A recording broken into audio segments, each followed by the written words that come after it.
Allah kazansa bana getireceksin.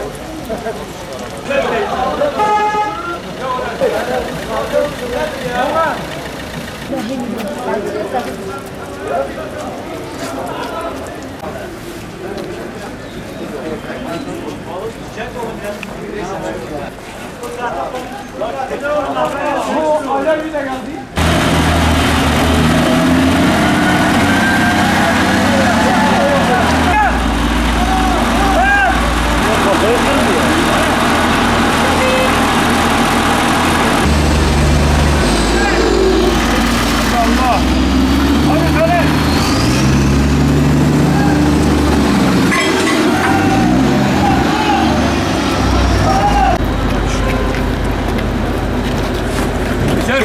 Şerit yok mu şerit?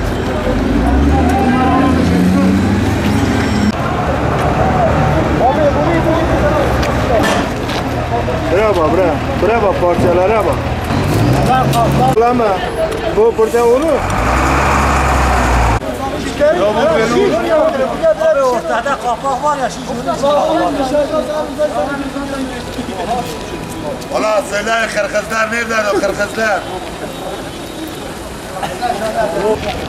100 tonluk kamyon bunun üstünden geçer ya. Allah kabul etsin. Abi tarafa geç. Oradan oradan. Yalan bu.